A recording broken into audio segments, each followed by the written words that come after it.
di hadapan saya ini saya tunjukkan ini adalah alat scanner yang kita gunakan. Yang ini adalah model Faro Focus M 70. Okey, nanti kita akan lihat apakah fungsi dan butang utama. So sebelum kita selesai membuat pengumpulan data, okey, sebelum kita nak simpan alat ini ke dalam kotak, so dia akan ada gabus dekat tengah ya. Jadi sebelum kita memulakan kerja, kita perlu buka, okey, dan selesai kita nak simpan semula, so kita kena masukkan gabus ini, okey.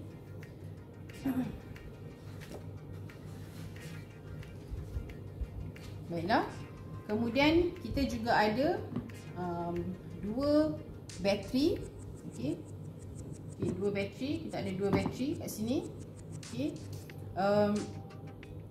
Disarankan untuk kita membeli extra bateri lah, kerana apabila kita membuat pengumpulan data ni, kita dibekalkan juga dengan charger.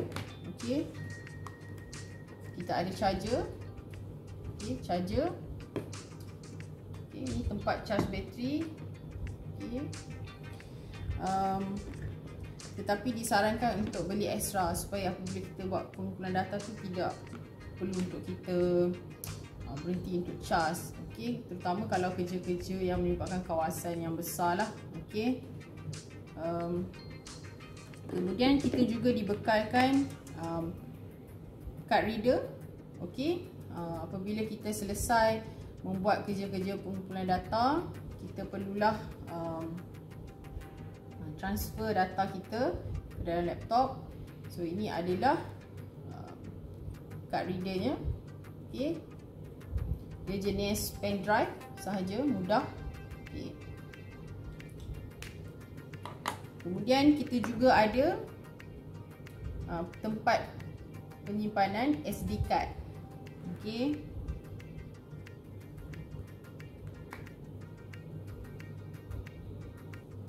So ini adalah tempat penyimpanan memory card kita lah. Okey. Jadi lebih selamat untuk kita letakkan ke dalam ni. Kalau kita ada 2-3 ke, kita letak ke dalam ni saja. Okey. Dan yang terakhir sekali, kita ada Dust 8 Ultra Clean. Okey. Yang ini untuk kita lap di bahagian tengah ni.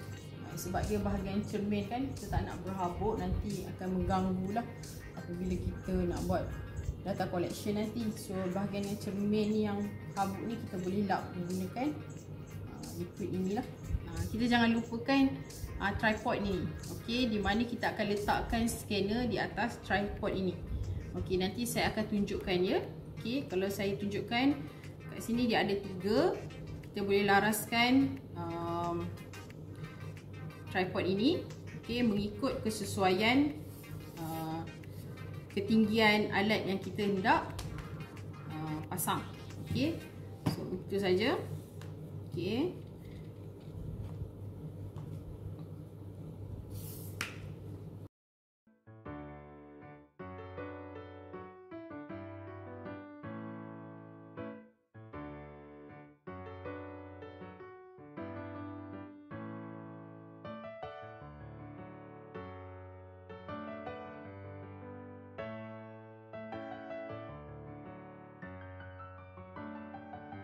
Di hadapan saya ini adalah kotak untuk target.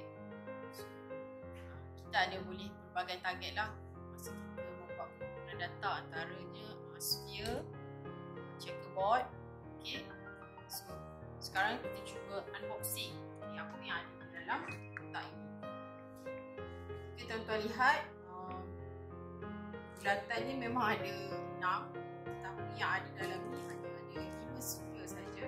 Dan yang kotak yang terakhir untuk kita standkan sphere ni. Okay. Sekejap lagi saya akan buat demo.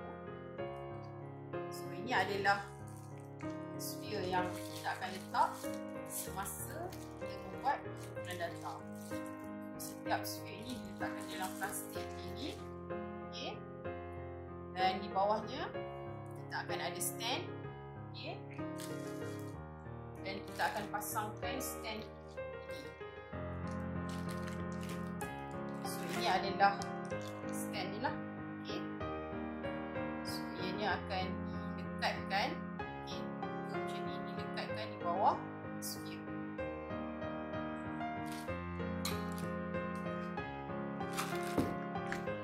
Okay. So kita akan letak begini.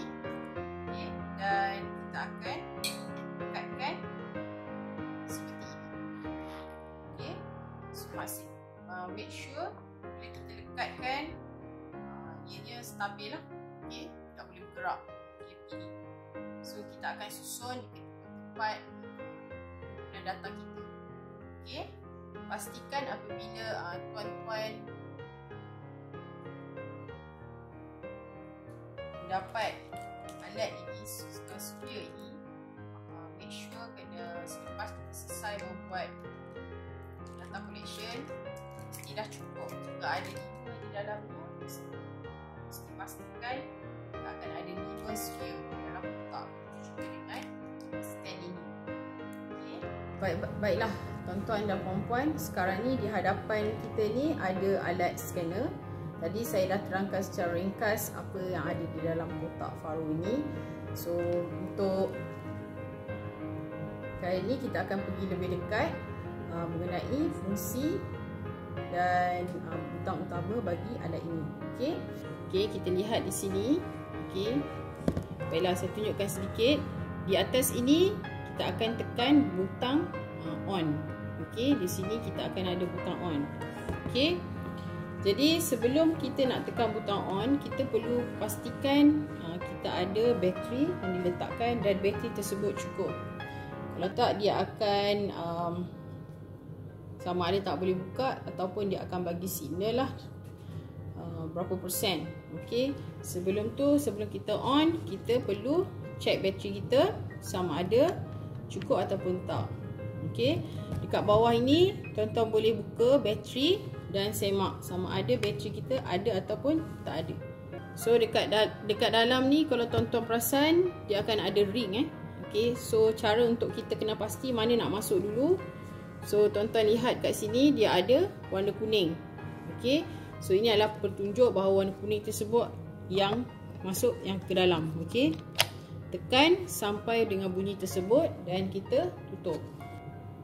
Okey, kemudian kita akan buka, on kan, seperti yang saya tunjuk kat sini, on kan. Okey, so kita akan tekan button on. Okey, dan tuan-tuan nampak dia akan klik-klik warna biru dan dia akan keluar lah. Okey, begini. Okey, di sini kita lihat baterinya banyak lagi 50%. Okey, dan atas ni adalah masa. Nanti kita tunjukkan bagaimana untuk kita tukar semua setting. Okey. Baiklah,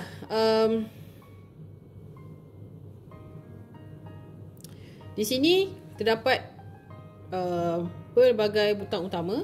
Yang ini adalah fungsi back. Okey, yang ini adalah fungsi help. Okey, dia ada home dan help. Okey, so kalau kita nak kembali ke asal, kita boleh tekan fungsi ni ataupun fungsi yang tengah ni. Okey. Kemudian kita ada fungsi yang ini adalah kalau kita nak add cluster ataupun project. Okey. So kita boleh tekan dan kita boleh rename lah kita boleh add kita punya project ataupun cluster. Okey. Yang ini adalah fungsi start. Okey. Dan yang ini adalah fungsi parameter, scan dan juga manage. Kita akan pergi kepada fungsi manage dahulu. Okey, kita lihat apa yang ada di dalam fungsi manage ni. Okey, dekat atas ni kita ada 6 fungsi di dalam manage. Okey, kalau tuan-tuan perasan tadi kita boleh add project ataupun cluster kan. Okey, so dekat sini ada pelbagai project. So dekat ni kita boleh tekan butang add kalau kita nak tambah. Okey, ini dia akan jadi dalam sub. Okey, dia akan jadi sub project. Kalau kita nak duplicate pun boleh. Itu kita nampak default project copy. Kalau kita nak delete pun boleh. Alright. So kita pergi kepada profile.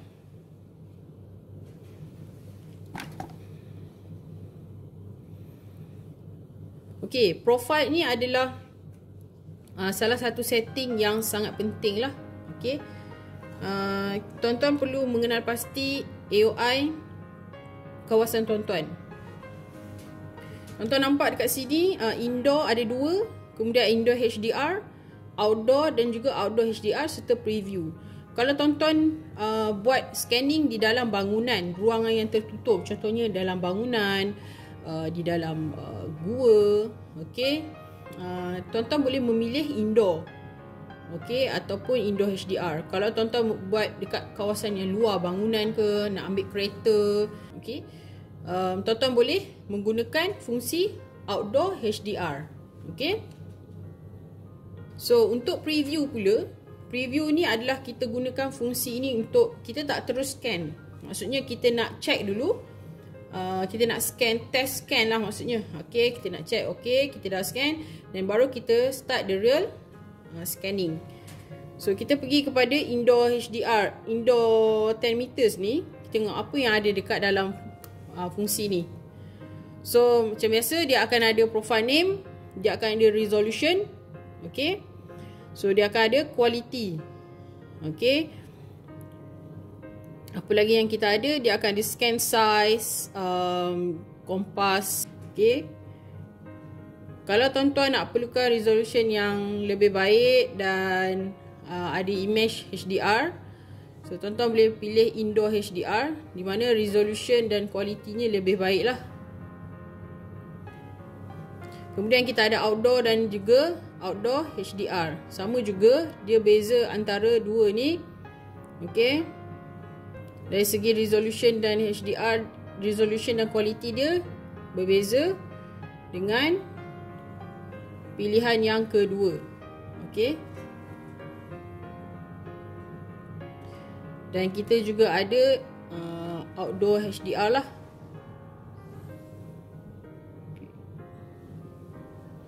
Dan kalau untuk preview, seperti yang saya katakan, preview, so dia akan scan dulu, dia akan test dulu, kemudian baru kita akan start real scanning lah.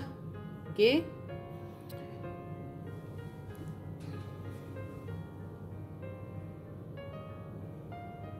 Okay. So kita pergi kepada operators. Okay, operators ni is a optional. Cuma lebih baik kalau tuan-tuan yang startkan projek itu, tuan-tuan yang mengendalikan alat ini sepenuhnya, better tuan-tuan letak nama tuan-tuan. Okey, yang pertama kita tahu siapa operator yang mengendalikan alat. Yang kedua, kita boleh sorting balik. Kita boleh sorting balik atas nama kita. Okey, lebih mudah. Tapi kalau tuan-tuan nak pakai default operator pun tak ada masalah. Kemudian kita pergi kepada sensors. So sensors ni di dalam fungsi sensors ni ada 5. Okey, yang pertama dia ada temperature. Okey, saya nak tunjukkan pada tuan-tuan perempuan di mana yang saya katakan sebelum ni, inclinometer. Okey, macam saya dah set up ni, tapi kita kena lihat jugalah. Okey, point kita. Okay, saya pergi dekat manage, saya pergi dekat sensor. So, saya akan tengok inclinometer. So kalau tuan-tuan lihat di sini, bubbles ni tidak berada betul-betul di tengah. Jadi saya perlu adjust saya punya tripod. Okay. Kalau tripod kita ni memang lari jauh dia punya level, dia akan keluar merah. Tapi yang ni dah berhampiran, so saya just kena adjust sedikit sahajalah.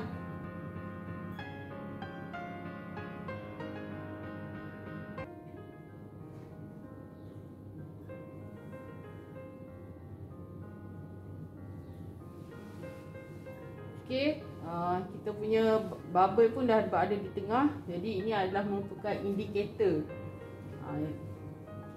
menyatakan bahawa tripod dan scan kita ni dah level.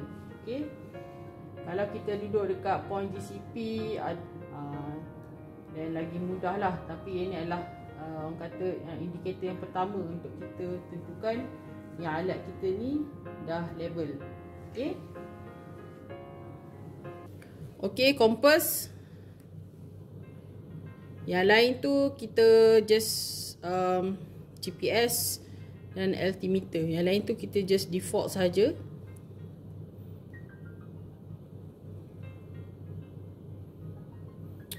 Okay, general setting. Okay, general setting ni kalau sound, kalau masa nak buat scanning tu kita nak perlukan sound atau tak. Kemudian kita ada date and time. Tuan-tuan boleh tukar dekat sini, boleh tukar. Okay, kita boleh ubah tahun. Okay, kita boleh ubah masa.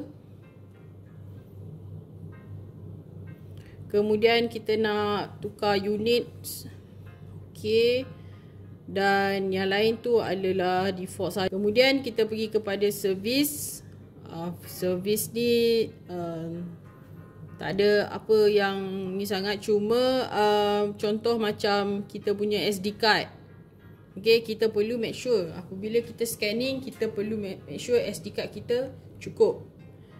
Okey, jangan, better kita transfer previous project kita ke dalam laptop, ke dalam PC kita, dan kita letakkan secukupnya untuk memori kita untuk SD card. Okay.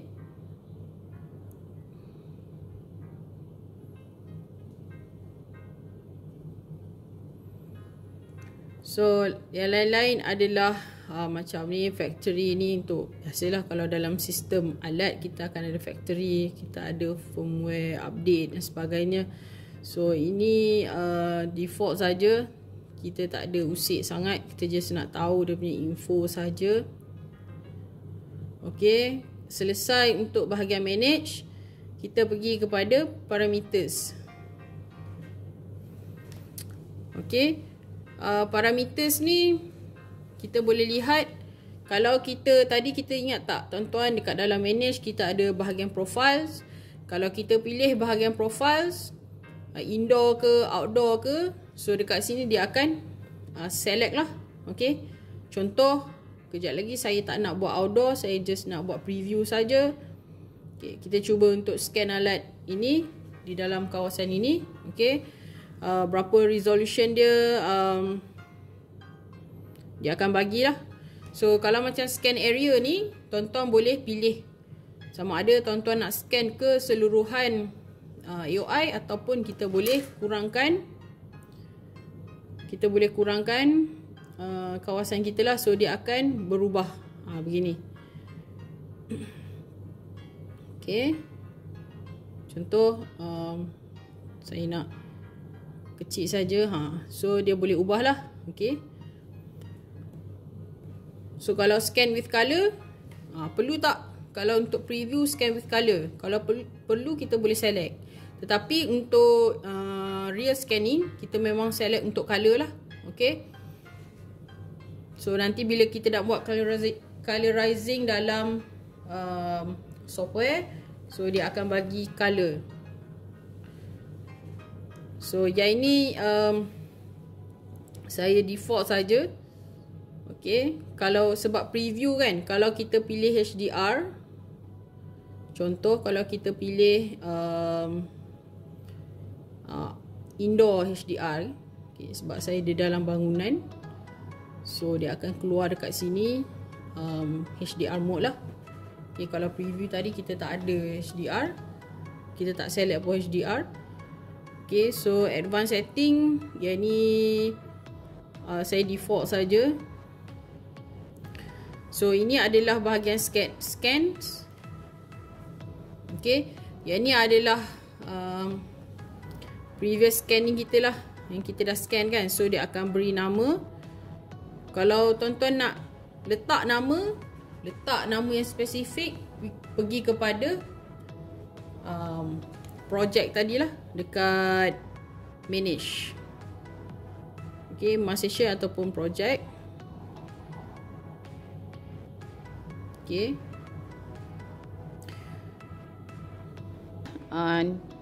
kat sini kita akan cuba untuk scan, dan saya ada letakkan 5 target di dalam kawasan yang saya nak scan ni. Okey. Dan ianya perlulah saling nampak ya. Okey, kita cuba untuk scan.